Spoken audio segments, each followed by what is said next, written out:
Good morning students, welcome in your Hindi class. बच्चों, आज आपका चैप्टर 2 वर्ण, ठीक है, इसी को हम आज कंटिन्यू करेंगे। कल हमने आपको यहाँ तक बता दिया था वर्ण किसे कहते हैं और वर्णमाला किसे कहते हैं, ठीक है। आज हम आपको वर्णों के भेद यानी वर्ण के कितने भेद होते हैं ये बताएंगे। तो वर्णों के 3 भेद होते हैं। पहला है स्वर, दूसरा अयोगवाह और तीसरा है व्यंजन। तो स्वर क्या होते हैं? ये वे वर्ण होते हैं जिन्हें बोलने के लिए किसी अन्य वर्ण की सहायता नहीं लेनी पड़ती, यानी इन्हें हम स्वतः बोल सकते हैं। इसके लिए हमें किसी की हेल्प की ज़रूरत नहीं है। जैसे अ बोल सकते हैं, आ बोल सकते हैं। तो ये हमारे अ तक होते हैं, अ से लेकर अ तक, ठीक है। ये हमारे क्या हैं? स्वर हैं। और ये कितने होते हैं? ये 11 होते हैं। काउंट करके देख लीजिए, पूरे 11 हैं। फिर है अयोगवाह। अयोगवाह क्या होते हैं? अंग, अंगः और बिल्कुल अंग। ये चंद्रबिंदु वाली अंग भी होती है, अंगः वाली, इन्हें बोलते हैं हम अयोगवाह, ठीक है। अयोगवाह में भी थोड़ी कैटेगरी है। जो अंग ये अंग की बिंदी वाली होती है, इसको बोलते हैं हम अनुस्वार, ठीक है। इसका जो उच्चारण होता है हम नाक के द्वारा करते हैं। इसको बोले अंग, नाक की सी वो आ रही है, इसका उच्चारण नाक से होता है, ठीक है। और एक होती है चंद्रबिंदु, जो अ पे चंद्रबिंदु लगी है, इसको बोलते हैं हम अनुनासिक। क्या बोलते हैं? अनुनासिक। इसमें बिंदी भी लगी हुई है और चंद्र भी लगा हुआ है, तो इसमें नाक की भी साउंड आएगी उच्चारण में और मुंह से भी आएगी। तो नाक और मुंह दोनों का उच्चारण होता है, ठीक है। अंगः, अब इसमें ह पीछे सभी के जैसे चाहिए होती है, इसे विसर्ग बोलते हैं। तो इस सभी में ह पीछे जरूर आएगा, इसका उच्चारण ह के समान होता है, ठीक है।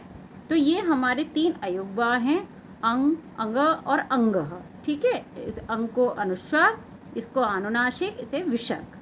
फिर इसके बाद आते हैं व्यंजन। अब व्यंजन क्या होते हैं?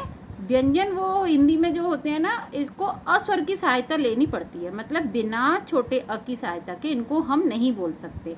जैसे हमारा ये है क, तो क में क्या है? किसकी अ की मात्रा नहीं होती, लेकिन इसमें स्वर अ जुड़ा हुआ है, ठीक है। जब हमने वर्ण के भेद किए थे तो अलग अलग इसमें अ प्लस कर रहे थे, तो सभी में अ प्लस होता है। तो इसलिए इन्हें बिना किसी स्वर की सहायता के हम नहीं बोल सकते, सभी में अस्वर की सहायता लेनी पड़ती है। और ये होते हैं हमारे पूरे 33, हिंदी में 33 व्यंजन। ये देखिए, अब इनमें भी आपके संयुक्त व्यंजन भी होते हैं कुछ। अब ये हमारे ह तक होते हैं, लेकिन हमारे और भी तो हैं ये छत्र, ज्ञ, स्र। तो ये हमारे क्या हैं? संयुक्त व्यंजन। जैसे हमारा है एक छ, त्र, ज्ञ, स्र। अब छ में 2 हमारे व्यंजन बने हुए हैं, एक तो क और एक श।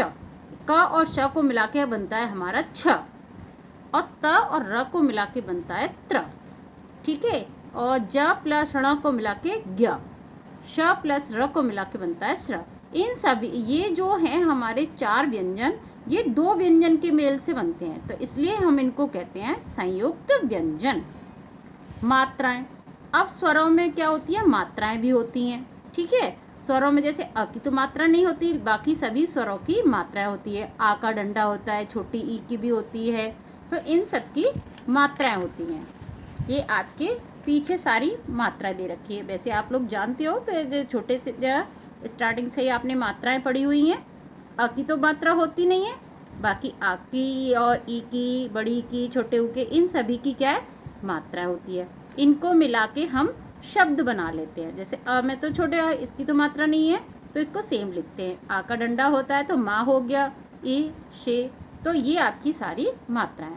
आज आप ये चैप्टर पूरा रिवाइज करेंगे और इसको करके देखेंगे। ये सारी आपकी जो एक्सरसाइज दे रखी है, इनको आप अब अपने आप करके देखेंगे। बाकी हम नेक्स्ट वीडियो में इसको डिस्कस करेंगे। Okay, thank you.